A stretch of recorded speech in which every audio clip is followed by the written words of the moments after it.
Hello, everyone. Let me take this opportunity to welcome you to our program, Hope Through Grief. Yes, this is a program where women connect with other women to try and inspire them and encourage them to develop hope while they experience loss. Since the COVID pandemic affected us, many people have experienced loss in different ways. People have lost their loved ones, they have lost jobs, lost their sources of income, and the list goes on. As a result of all the losses, people tend to lose hope. And the questions we ask ourselves is, does God really care? In our show today, we have a psychologist who will be sharing a few nuggets with us on how we can develop hope even as we grieve. Welcome to our show, Wintlewusile. Thank you so much. Thanks for having me. Yes. Yeah. Can you please just tell us a little bit about yourself? Oh, yeah. Thank you so much. Like you said, I'm a psychologist, and not only that, a wife and a mother, and above all, a Christian. So don't mind when we talk that I'll keep on mentioning the power of God, because He is the greatest psychologist before we come in. Okay. Yeah. That's interesting. And you know, one of the questions that many people ask themselves when they grieve, when they experience loss, especially as Christians, is whether God cares. Does God really care? Yeah, that's a good question. Because yes, God cares. He does care when we are going through the ups and downs of life, when we experience loss, like we are talking about grief today. When we read, let's say, John 16, verse 22, it says, "So with you now is your time of grief." It is just highlighted like that there will be a time of grief, but I will see you again and you will rejoice. So that's a promise that even though we go through a tough time, especially when we experience loss, there will be a time when God restores everything, and then we'll have that moment to rejoice. So the answer to your question again is that God does care. Okay, God really cares. And the other thing that people are encouraged to do, I mean, you find psychologists and, even counselors encouraging people to exercise and sweat it out. Can you talk to us about that and whether it does really help alleviate grief? Thank you. Yes. You see, with grief, there will be those moments where you experience emotional situations or have a negative emotional experiences. And then, of course, there will be those physical symptoms that come with grief.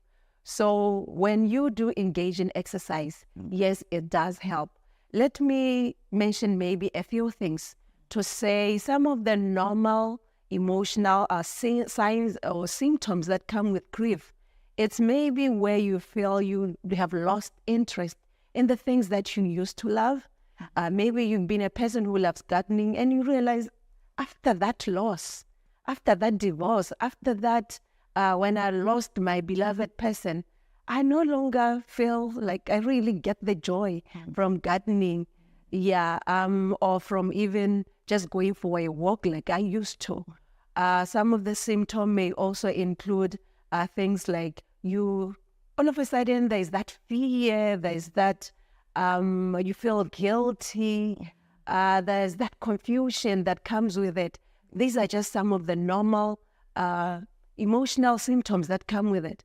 And then these emotional symptoms, they also have a tendency to manifest physically, where there's this fatigue, you feel tired, you don't have that energy anymore. So it's just some of the symptoms that come with grief after you have lost something very significant in your life. Yes. Yes. And then how do we encourage somebody going through that, especially when maybe you're the caregiver and you probably don't really know that this person used to like certain activities or hobbies and all of that. What sort of discussions or conversations should we have with them to establish, that there might be changes that they're going through? Mm-hmm. Especially when there's a caregiver around, This are usually the people that happen to know us, and they'll make those observations that so and so these days it looks like they have lost control of their lives. Yes. They have lost focus. Maybe when it's a supervisor at work, they have lost focus, or even at home. Yes. The care that they used to give the kids, or even just sitting around with you, they no longer do that.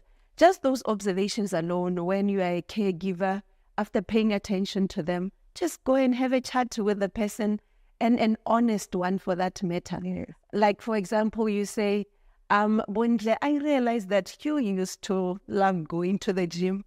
What happened? These days you don't visit the gym often. Yes. Or you love to go to shopping. You don't seem to go there to the shops often these days. Yeah, you just point those things gently, but being honest at the same time, because you give somebody a food for thought to say, but is this true? Yes. What could have happened? Yeah, and then they can start trying to find ways of how to get out of the situation. Interesting. Yeah. Now, I would like you to talk to us about the relationship between the mind and the body and how they work together in order to reduce grief or alleviate this pain. Mm-hmm. You see, a human being has been created in a very magnificent and interesting way. Yes. So you realize that when the mind suffers, when you have a lot to think about, when you are bothered about something, when it takes a longer period of time, it starts showing physically in the body. So usually the negative effects in the mind, they'll show. You'll have those negative effects even in the body. So the mind and the body work together. I'll still go back to the Bible and say it is even there in the Bible to say, and also where we are encouraged to also exercise. But when you look at Psalm 73 verse 26, where it says, my flesh and my heart may fail. So flesh is the physical aspect. And then when you look at the heart, usually in the Bible, it refers to the mind, the emotional aspect. Okay. So here it's saying that they may fail, but God is will also always strengthen the heart, the mind. Yeah, you see that connection of the heart and the mind there. So again, in the Bible, we realize that still when you talk about physical exercise, we are encouraged to do it. Like when you look at 1 Timothy 4 verse 8, physical exercise is good. Or in other versions, it says it is of some value, but training for godliness is much better, promising benefits in the life and in life to come. Yes. So you engage in physical exercise. It shows that it helps you even clear your mind, and then you can think straight and even serve the master. Yes, that's very interesting, especially that, we believe in God and he does talk to us about the importance of exercising and sweating it all out. But you've also got scientists who would like you to explain to them, what actually happens when somebody exercises so that they can actually also buy into this option. Yes, they also have something to say. The studies show that when you exercise, it doesn't have to be something strenuous. When you just engage in physical activity, what happens is that there are some hormones and neurochemicals that are secreted by the body. Some of the hormones that include the endorphins. And then these hormones, when we also call them the feel-good hormones, because they help the person they help boost the mood actually. Yes, and then there are also the hormone that is called cortisol and adrenaline. So these ones, when you exercise, they get reduced from your body. And then because you, especially, I'm sure many people are familiar with what adrenaline does. When you are maybe you are in a situation that where you feel afraid or something, it is released into the body in high amounts. But then when it's reduced during physical exercise, it means that you will feel much better, more calm. So that's how a physical exercise is explained by the scientists in terms of helping with grief. Yes. And now that we understand and know the importance of sweating it out while you're going through grief, can you talk to us about the different types of exercises that people can actually engage in, considering that there are many people who probably have not been actively exercising? Some are elderly people and they really don't know where to start. Can you just get them started? Yes, there are actually lots of activities that you can engage in as a human being, but some of the ones that can be more effective, the outdoor workouts, just taking a walk, running, canoeing, like you have to experience nature, get in touch with it. You just have to be expose yourself to open air out there, and then you feel far much better. I know most men, I know, of course, other women, they also love football, soccer. Yeah, you just engage in that. It's a beautiful exercise.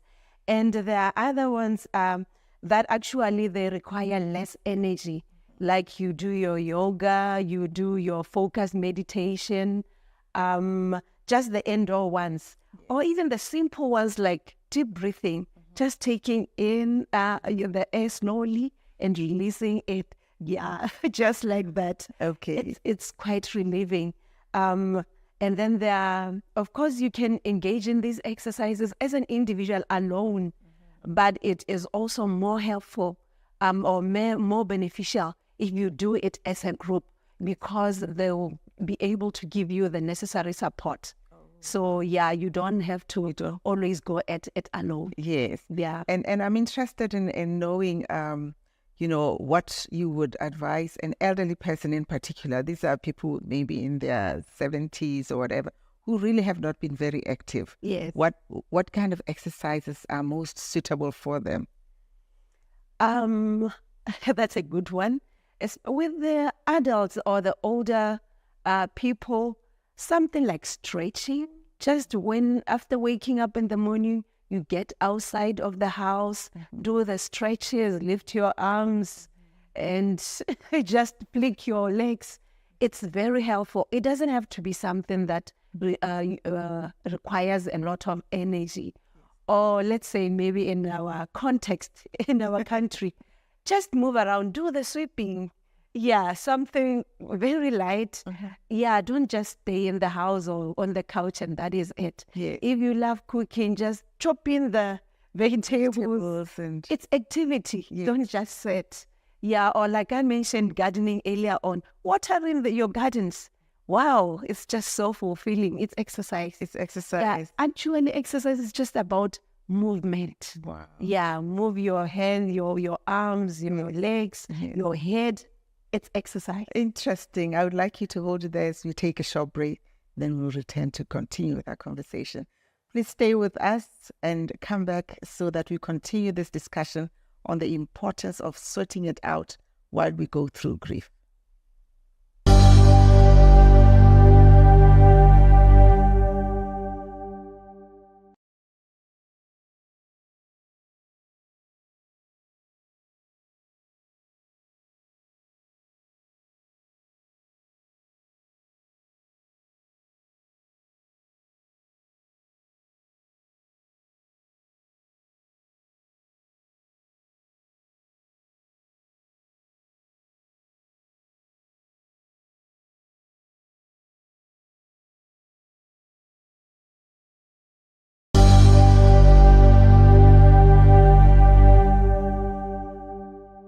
Welcome back, and thank you for staying with us.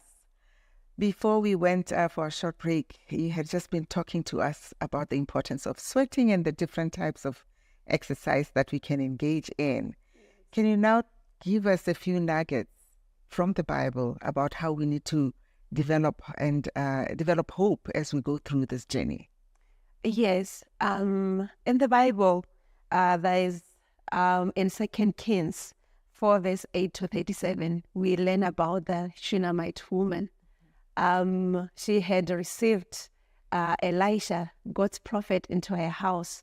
And then she was promised she'll conceive and bear a son. And that actually happened. But then you realize that after some time, the boy, he died. So the loss of that nature, I mean, you didn't have a child. And then it happens that you lose the one and only child of promise, for that matter. Mm-hmm. And with this lady, she didn't just sit after losing her boy.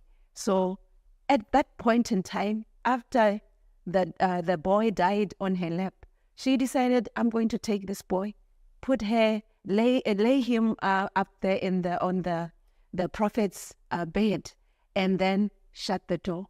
The interesting thing that she did is that she didn't just sit and mourn the loss of her child. Mm-hmm. She got into action. Asked the servants, bring that donkey. Imagine someone who is in a loss of that matter and riding on a donkey. And she said, quiet this donkey. When you read those words, she wanted to run as fast, them to ride on the donkey as fast as she could, so that she reaches the prophet of God. Yes. And then the boy, of course, at the end of everything, was restored back to life. So you realize that here, you don't just sit because you are grieving. You've lost something very significant in your life. Yeah. Get into action. Yes. And God will always work those miracles. Wow. Yeah. Can you talk to us about the 4 lepers at the gate of Samaria? Another interesting thing, you see, with the Shunammite woman, she had lost a beloved person. Mm-hmm. But with the 4 lepers, they had lost the good health. Remember, grief is not only about losing loved ones, it's also losing significant. So they had lost good health, and they were just staying outside the city there. Mm-hmm. And when they were there was hunger in the city. They were also helpless out there, but they knew that the Syrians were out there also, ready to attack the city. They decided, we are not just going to sit in our situation. Just move, do something about it. So they decided, because you cannot go back to the city, let's just go and try the soldiers. Maybe they will spare us. Yes. And because they did something, they were indeed spared. And that's where they found even the things that they didn't expect, food, everything. So again, it's a matter of getting into action. When we talk about exercise, stand up, do something. Wow, that's quite interesting. Yes. I want you to tell us something about, faith and also believing in Jesus. Just share with us another example from the Bible that you believe can actually help us appreciate that indeed with Christ, anything is possible. Yes, I love the fact that you mentioned faith, believing. You don't just do these things, say, I'm getting into action, but you get into action knowing that God is the one who is enabling you. Yeah. He always says his grace is sufficient. So when you look at maybe the death of Lazarus of Bethany in John 11, you realize that the sisters, Martha and Mary, when they realized that it took 4 days and Jesus, their friend, was no more, he wasn't coming, they almost lost hope, I'll say. Remember when Jesus finally arrived, yes. And then Mary was like, if you had been here, yes. But still you see that she had hope that Jesus could do something. Yeah. It's only that she had expected Jesus to do it in a certain way. Yes. But Jesus still did it because they trusted, they believed that Jesus will still do something about that situation. Yes, and of course he raised Lazarus. Yes. That is the most important thing. Remember, they had done something earlier on to say, send the word to Jesus to come. So they didn't just sit and mourn the loss of their brother, but called God to come through for them. Amen. That's quite encouraging and interesting that there's so much that the Bible has to say to us about, hope even as we grieve. Mm-hmm. But I want you to now tell us about the benefits of sweating it out, exercising. Yeah. What do we stand to gain by doing that? Yes. Like I mentioned when I was talking about what the scientists say in relation to how the body and mind works, so that the body heals and the mind heals from grief. For one of the benefits is that it alleviates, exercise on its own alleviates the negative feelings. Yes. And when you exercise again, you realize that, like I said, those feeling good hormones that are released in larger quantities, meaning it helps boost your mood. You also realize that when you are exercising, there'll always be those targets that I want to start from here and do and end here. And then when you are able to start from somewhere and actually manage to reach your goal, it brings that good feeling. It brings a sense of achievement. And for a grieving person, it's a feeling good. It's a good feeling to go through. Yes. And again, you realize that it enables you to get back into the routine. Usually, let's say maybe in cases of the loss of a person, until all the funeral and burial activities are done, that's when you get to rest. For some people, they become like so overwhelmed that they just sit. But then when you start exercising, that's when you get back to your daily life routine. So that is one of the benefits. And again, as you exercise, remember, especially like I said, it's more beneficial when you do the outdoors. That's when the body sends the oxygen and all the nutrients in your body. And then it helps with the cardiovascular system to work more efficiently. Yeah, you don't want to experience other health complications because you do not engage in physical activity. I think that's an important one because, we might just be listening and thinking that this whole process is an easy one where you just go in and you do whatever you want to do, only to realize that you've created yourself more complications and problems. Yeah. Take us through the process, where to start, One may wonder, where do I start? Yeah. Especially because you wouldn't be feeling like doing it because of grief. Yes. So the ideal thing for a person to do is redefine the word exercise for you. Redefine.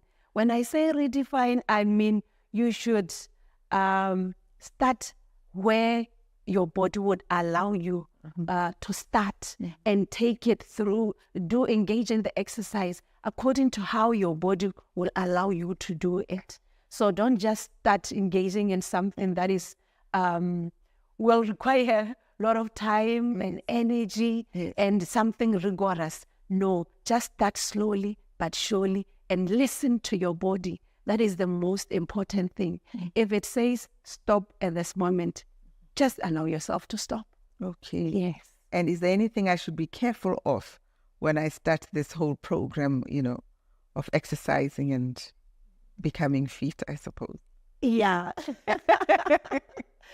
Definitely. You have to be careful to avoid extreme sporting activities because you are still grieving. Remember, your body is under stress already, so you wouldn't want to bombard it with a lot of activity. Just be gentle with it. And again, remember, at this point in time, you are still also struggling with making decisions. Even the small things, you can struggle just deciding on what to do and when to do. Just be gentle with yourself, be patient with yourself when you engage in this exercise. And also remember the way, let's say maybe you are someone who's been engaging in physical activity and you have a standard program. Yes. Yeah, when you are somebody like that, you should remember that you may not necessarily perform the way you used to. So take it one step at a time until you regain that strength and regain that fitness and do it like you used to do it. Okay. So that is one thing that you have to be careful. Okay. Now I would like us to talk about the sort of things that you need to watch out for. The sort of things that you need to watch out for when you exercise to make sure that, you don't injure yourself. Mm-hmm. You don't experience loss now as a result of not doing things right while you're exercising, to avoid injuries and so on. Yes. I think on that one, remember it's always important that you need to socialize. For other people, at times they just want to stay in solitude. They isolate themselves, hoping that they'll deal with this emotional and physical symptoms or effects alone. But then it's always wise to have someone around who can, when you feel low, they can help you get up. So let's say maybe when you do the exercise in a group setting or group classes, these are the people who can help motivate you. So remember when you are still breathing, if you are not careful, let's say during the exercises, you can be clumsy. It happens, and that can be a problem. Imagine maybe breaking a leg when you are still breathing. Yes. So it will be a problem. So when you are with other people, they'll be able to hold you up, motivate you. You can do it. Keep going on until you manage. So those are the things that one can watch out for. Now, in the remaining 30 seconds, what would you say are your closing remarks? Yes, what I can say is that exercise shouldn't be only left for the time when you are grieving. So it should actually be a lifestyle. So let us engage in exercise all the time.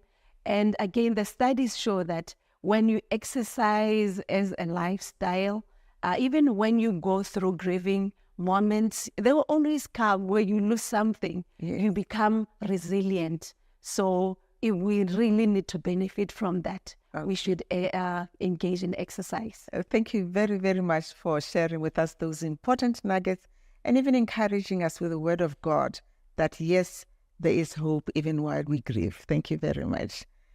We want to thank you for staying with us and sharing in the understanding and knowledge that even while we experience pain, God is still there for us and that we can sweat it out. Stay blessed until next time.